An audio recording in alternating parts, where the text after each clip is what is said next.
Okay, welcome. Thanks for everyone for joining today. As I mentioned, for some of you that joined a little bit early, if you haven't recognized it already, this holding slide is a pretty iconic shot of Mount Kilimanjaro with the national park in the foreground. And I mentioned that in this shot, the glacier at the peak is intact, covering the entire top surface of the mountain. But given global warming and everything else, that is getting smaller every year. Even when we climbed in 2016, glacier was about half of that that area that's shown in this photo, just as a point of reference. So welcome. This is our second information session. Thank you all for joining us.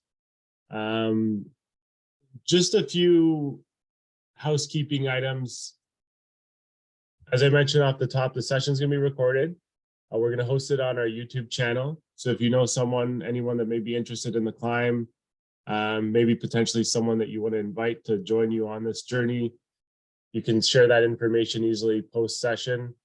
2023 is nabs 40th anniversary. It's also the 20th anniversary of BEC, which is our Quebec arm of the organization. And we've been looking for ways to celebrate this big milestone, also raise funds to support our further expansion of programs and services that go into supporting this community. And we decided to go back to an idea that had been so successful for us in 2015 and 2016 when we ran two Kilimanjaro climbs. So here's a shot from our 2015 climb. We had a group of 18 with us. This honestly could be you in October. There are some estimates that put the number of people that attempt to summit Kilimanjaro every year at about 30,000 people. That estimate is pre-pandemic. And we believe with the right prep, with the right climb crew, the right team, you can be pretty confident that you're going to get there and summit and have an incredible experience. So I wanted to just start with some basics. I don't want to take any pre-existing knowledge for granted, and I just want to help you get situated. So to participate in this climb, you'd be traveling to Tanzania, which is located in East Africa. Given its geographic location, climate, and natural beauty, is known internationally for several things. So Tanzania is blessed with a very diverse wildlife, large tracts of protected land that makes it an ideal place to go on safari. So that's one. Then, of course, there's Zanzibar, which has become a huge resort destination on the East Coast. And then why we're here today, Kilimanjaro. So Kilimanjaro, having been there a few times myself, I can speak from personal experience, is absolutely stunning. So for those of you that are interested, it's actually a dormant volcano, hence the conical shape that has a crater in the center of the peak. Actually the highest point in Africa. So 5895 meters above sea level. That's about 700 meters higher than Mount Kenya in Kenya, which is the second highest peak in Africa. And what actually makes Kilimanjaro really cool is that it's the highest freestanding mountain in the world. And what that means is it stands alone and is not part of a mountain range, which is part of what makes Kilimanjaro so special. So imagine this incredibly tall mountain with generally flat land all around it. So it gives you a unique climbing experience as you traverse the sides of it. And then when you reach the summit, you have an uninterrupted view of the surrounding area, basically as far as you can see. So as you can imagine, Kili has become a major hiking and climbing destination. And just in case, I thought I would mention, just in case you're thinking of starting a lifelong passion and becoming a mountaineer, Kilimanjaro is one of the seven summits. So which are the highest mountains on each of the 7 continents, which for some is a lifelong bucket list type of dream accomplishment. So climbing Kili, what can I really say? Honestly, it might be cliche, but I would call this a once in a lifetime experience. People rarely have the opportunity to do something like this. And sometimes it takes a campaign like this campaign, a charity climb, for example, to get people in the headspace to attempt something so exciting and aspirational. So for this group, we are planning a late October 2023 climb window. You would need to be away for at least 2 weeks of October, which would be inclusive of your travel time to and from Tanzania. That said, if you plan on doing additional activities while you're there, you need a little bit more time, obviously.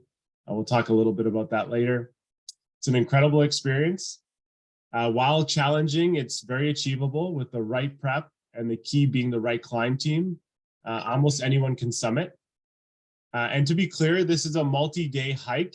You're not there with pickaxes, climbing vertical faces or anything like that. The crew you're going to be working with, Tanzania Elsewhere, has a high summit rate, over 95%. And I think another important factor is the route that you're going to take. So we've selected the Lamosha route, which is beautiful and scenic, has good pacing for acclimatization to the altitude. You get to experience a great variety of terrain and see the entire south side of the national park, which is quite special. And as a point of reference, we're looking to build a team of 20. So as I mentioned, I can speak from personal experience. Just as a quick recap, a nabs team climbed in both 2015 and 2016. This is me in the green jacket, Louise and Alana, my coworkers. We had 28 climbers total, all summited, all ages, really from early 20s to late 60s, all fitness levels. We got to meet, spend time with, and bond with some really great people. And I don't want to undersell this, but for many, this was a big opportunity for them to do some reflection on their lives, personal growth. Interestingly enough, many from our group came back and made some very big life decisions after the climb, whether that was around their career, relationships, and other things. And something I found really special was the team really rallied around people in support. So getting everyone to the top, checking in on each other. On different days, there was a different person trying to uplift everyone's spirits, which was really cool to see. Tanzania Elsewhere, quick note on the climb company that we're going to be working with. They run Kili climbs, but they also do other activities in and around Kilimanjaro in Tanzania, like tours and safaris and such. Most importantly, they are led by Elias, who was the head guide on both of our climbs. Just a really special person. Took a personal interest in each climber and really takes care of ensuring that you summit and summit safely, which is key. He has brought in a lot of his great crew that worked with us in the past. They just do it right. And there's a reason their summit rate is so high. They allow the group to separate a little bit throughout the day into smaller pods. That makes better for better pacing, making sure that no one's overexerting themselves.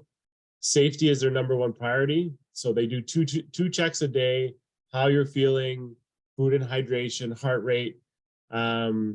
Biggest thing about the food, it's just really good and it really sustains you for the day ahead. And just to stress here, it is our goal, as well as the Tanzania Elsewhere team, that everyone on the team summits. So I thought I would take a little bit of time to talk about your experience, what it's going to look like on the climb, give you a short overview of each day, and show you some of the photos that we were able to take last time we were there. On the screen here, you're going to see the Lamosha route colored in red. And then each dot represents your camp for the night as you traverse the south end of the park and peak on day 7. So as you can see, you traverse a good portion of the west and south areas of the park, and we'll talk a little bit about the details on those, on what you should expect to see on each day. So as I mentioned, the Lamosha route. Why the Lamosha route? So I talked a little bit about the benefits before, but I'll go into more detail here. Ends up being an 8-day trek, 2 half days, 1 half day being the first day and 1 half day being the last day. So if you think about it, that's kind of how the climb is bookended. First day, you spend the morning with breakfast at the hotel, pack up the trucks, and then you travel a few hours to the west entrance of the park. And then on the last day, you get to the South Park entrance, which is Mwaka Gate about midday. You have a little mini celebration with the climb crew, and then you drive back to the hotel where you arrive in early afternoon.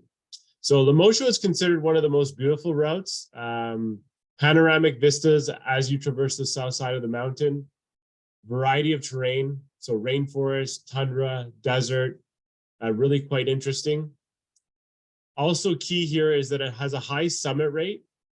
So it elongates the schedule a little bit, giving you more time to acclimatize to the altitude. And it's structured in a way where you're hiking at higher altitude during the day, and then when you're resting for the evening and sleeping, you're back down to lower altitudes. So it's a climb high, sleep low strategy, which helps a lot with the acclimatization as well. And just an added benefit, less climber traffic, which is also nice. So just to give you a sense of what the days look like, I'll circulate a more detailed itinerary for those that are interested after the session. Keep in mind, there's a ton of great resources online as you're doing your research. I've really highlighted here the types of terrain that you can expect on each day. You're going to notice for the first half of the climb, you start in the rainforest on the western side of the park. You move through the savanna and tall grass into meadows and then through alpine deserts. You're usually hiking about 5 to 8 hours. I would say most of these estimates are very conservative, but just so that you have a sense of what the top end looks like. And then usually expect to be in camp by late afternoon where you can rest, have some personal time. What we did a lot was play card games, talked with our fellow climbers to get to know each other, talked about our experiences of that day, which was a really fun and enjoyable. And then the second half of the climb, this is where you're really spending a lot of your time acclimatizing to higher altitudes. So remember that climb high, sleep low approach. You have a few shorter climb days before summit day so that you can save up your energy. You make your way through the tundra landscape. There's a short section of semi-vertical climbing, non-technical though, so you don't need pickaxes or anything like that. It's nice and slow, plenty of support along the way. Then on day 6, you spend a lot of your time looking at that summit you'll be attempting the next day, making your way to Barafu camp, where you camp before summit day. And then on day 7, you make your way to the summit. While it is on average about 12 hours of hiking, what we found in our groups is adrenaline and excitement really fuels you that day. Many in our group didn't even find that day that long until we got back to camp that evening. Also, I want to note here that we've decided to summit in the early afternoon versus at sunrise. So not only does that give you better summit rates, it's also safer because you don't spend the majority of your morning hiking in the dark, just in case you see that option as you're doing your research online. And then on day 8, after a little celebration at Mweka Gate with the climb crew, you're in a truck traveling back to the hotel. Can be in the restaurant in the hotel by 2 to 3 p.m. in the afternoon, cold beverage in hand, laughing and reminiscing about your climb experience with the rest of the team. I thought I would include this here as well. It's just another way of presenting the itinerary based on the altitudes that you experience each day. As you'll notice, the variation of the altitude as you make your way up the mountain to help you acclimatize. Also really helps you appreciate the amount of progress you make over those 8 days as well. Okay, so what will this cost you? So there's 2 main costs that I want to talk about separately because there's different factors at play.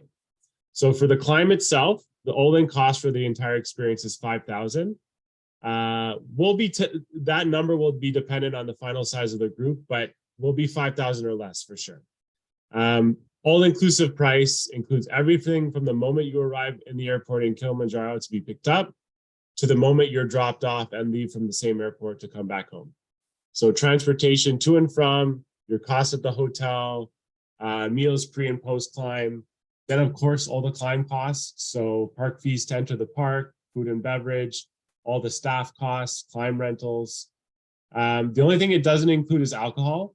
So if you want to have a drink at the hotel pre or post, that's out of pocket. And then you don't drink on the climb, so that's not an issue. And then of course your flight, which in our experience is usually around $1,500. This assumes you're leaving from Toronto and our best experience has been with Turkish Air, who's an Air Canada partner. So why I separate this out is because some people may use points for even part of the flight. So I'll leave that. That would be completely up to each climber to make those decisions. Some other things to keep in mind: you may choose to add on activities to your trip. If you're considering doing this, please reach out to Louise, my colleague, or me to discuss. We have a lot of great relationships with providers in market to help you find what you're looking for. There may be a cohort of the group that is looking to do something similar, so we may be able to help the group build an itinerary. Louise already has some initial thoughts on single-day safaris and some other activities that are very reasonably priced. But as you can imagine, you're not going to Tanzania every day, so you may want to consider a safari. You're going to be able to see some incredible wildlife just a few short hours away from where you're going to be staying in Kilimanjaro. Two popular ones, Serengeti National Park, inspiration for the Lion King. I don't know what else I could possibly say that could get you more excited than that. Then, of course, Ngorongoro Crater, also called the Garden of Eden. Again, I don't know what else I could say, but you're going to get up close and personal with just incredibly beautiful wildlife. Another consideration is Zanzibar, which is stunning. 1 hour flight from Kili. You can explore Stone Town, which is a UNESCO World Heritage Site. You could also do the resort thing, relax pre or post climb, snorkeling, surfing. Louise knows all the spots, so definitely worth a conversation if you're thinking about that as well. And then finally, fundraising, why NABS is doing this. So we wanted this to be part of our tentpole fundraising initiatives this year. Just allowing us to fund the unprecedented program and service delivery growth we've seen over the last few years through the pandemic, and allowing us to impact more members of our community than ever before. Also a celebration of our 40th. So what we have done is work with our client provider, Tanzania Elsewhere, to build a fundraising plan that helps us accomplish two things. So make this more accessible to people by helping them subsidize their climb costs at various fundraising thresholds, which we'll talk about. And then number two is incentivize climbers to raise additional funds, helping us maximize the amount of money that we can raise to support NABS. So we're going to set a fundraising goal for each climber at 6,000 and build a plan with each one of them to get above and beyond that mark. So as a point of reference, climbers raised on average $10,000 during the last two climbs. So if you can kind of follow along with the incentive examples that I've outlined here, if you raised $8,000, for example, half of your climb costs would be covered by NABS. So under that example, you'd still be responsible for $2,500 of climb costs and then your flight. And then just to give you an example, on the high end, if you raised $14,000, for example, we would completely cover your climb costs, and then you would only be responsible for your flight. Then, of course, all the thresholds in between. And again, I'll circulate this post session so that you can review this on your own time, and happy to set up one-on-one conversations for anyone that is interested in getting involved. So keep in mind, you're going to have the full support of the NABS team behind you, whatever market you're in. As I mentioned, climbers on average raised $10,000 between the last two climbs. We're going to be providing you with best practices, tools and tips, admin support for collecting funds, issuing tax receipts, all those types of things. You'll have your own fundraising page. You'll also have creative assets that you can use on your socials and to promote the campaign to your network. I will be working directly with each and every climber to help them be successful on the fundraising front and in their preparation as well. And remember, there's a multitude of ways that you can potentially raise funds. So your employer may potentially partially or even fully match funds you raise. We saw a lot of that last climb. If you're able to bring sponsorship dollars in or get clients involved, we would give you credit for funds raised that way. We help rally your local marketing community behind you as well, and help you plan events, community activities, activities inside of your firms to fundraise. We can help facilitate all of that. It's very doable. And assume you're in market at the top of March, starting your fundraising campaign and working towards the climb in October. You would have 8 months to fundraise, maybe even 9, given that we have had some additional fundraising post-climb in the last few campaigns that we've done. So what's next? First of all, if you're interested in doing this, reach out to me. I will add you to our shortlist so that we can keep you updated as our plans become finalized. We already have 12 individuals on that list, so the sooner that you let me know, the better. Remember, we're looking to build a climb team of 20, so keep that in mind as well. If you also reach out to Louise with any questions you have about side trips that you may have, I encourage you to visit the Tanzania Elsewhere site to learn more about them and other opportunities that they have that you can take advantage of when you're there. Do a little research, and you can always come back to us with any questions that come up as you're doing your research. What I am also doing is once someone has identified that they want to be on our shortlist and wants to have further conversations with our team, I'm setting up one-on-one sessions with everyone to answer any final questions that they may have, helping them to start build a plan. So getting on that shortlist is critical. So let me know if you're very seriously interested. We can get you on that shortlist and we can keep you up to date on our plans. So on that, I want to thank you all for joining today. I will open up the floor to anyone that has any questions. I can answer those questions now. I think there might be one in the chat. Let me double check. So Miriam asked, do we have exact dates? So we don't have exact dates yet. We're looking at, in order to minimize the amount of time that people would have to take off of work, we're looking at the 14th of October to the 29th of October. So that's my best guess at this point. We're just finalizing all the details with Tanzania Elsewhere, and to be perfectly honest, part of that conversation is based on us making a firm commitment. So once we have a core group for the climb team, and we can make a commitment on a certain number of climbers, then we can lock those dates in. Other question, could a spouse who also wants to climb sign up, or is it a closed group for us, only us?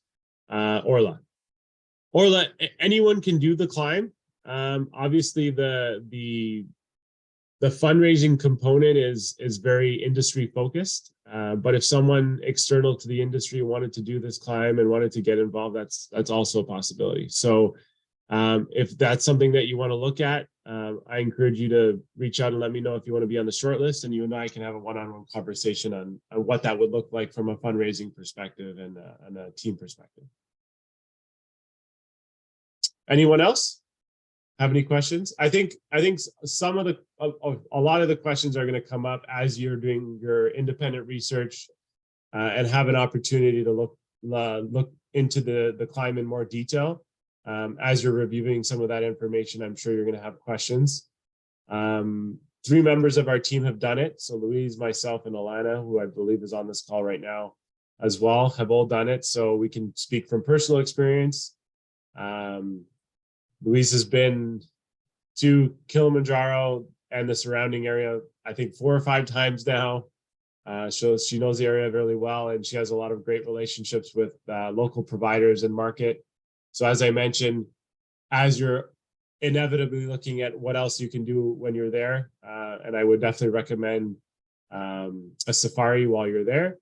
Reach out and we can help set you up on at least thought starters as we've been building out the itinerary for the group. Graham asked, is there a list of required gear and necessities we would need to purchase? Yeah, we have everything. We have a kind of a final list of what we recommend you prepare for. To be perfectly honest, Graham, depending on if you do any kind of winter sports, or if you have like base layers or those types of things already, there's not a lot of an additional equipment that you're going to need. For anything that's specialized, we would just get rentals for you. Like if you, we would get you climbing poles, but you can rent those there, and those types of items that if you don't already have them, it's probably best to just rent them while you're doing the climb for 10 or 20 bucks that we would just cover as part of the all-in cost. The only thing I would recommend early on is the boots. I don't know how many times I have to tell people, but you probably don't want to be putting on your boots for the first time as you're like arriving. Probably want to break those in. So that's critical. But that's something, you get early on as you're, doing regular walking, weekly walking as part of your training, ramping up to the day. You want to kind of break those in and have those ready. But yeah, a long answer to yes, we have a list of everything that you could possibly need that we can share once you're getting ready to make the commitment. Anyone else? Perfect. So as I mentioned, this will be recorded. We're going to host it on our YouTube channel so that it's easy for everyone to share it with their network. If you know anyone else that is interested in doing this, encourage them to reach out. We're going to be doing another information session as well in February. I think it's going to be the 3rd week of February, if I'm not mistaken, Louise. So we'll, as part of the follow-up communication coming out of this session, I'll have a link to the next information session, a link to the recording so that you can share it with your network. You can rewatch it if you want. But honestly, if you're very serious about joining this team, I recommend just reaching out to me, getting on the short list. I can keep you updated on a week-to-week basis on any developments and as we finalize details. And then we can have a one-on-one conversation about getting everything lined up for you so that you can make that commitment. There's probably a conversation you're going to want to have with your family to give them a heads up, your employer for the time off, and then just so that everyone is comfortable in the prep side of things, you're gonna want to. Some people want to have a conversation with their doctor as well, just to make sure that they get that medical opinion on whether health-wise they're a good fit for this climb. And we can give you all the information that you would share with your doctor to have that conversation. So with that, I want to thank you all for your time. Have a great rest of your day. Expect a note from me in the next 24 hours that will include the recording and a link to the next session. And as I said, if you are serious about doing this and want to be on our short list, please reach out and I will add you to that list. Have a great day, everyone.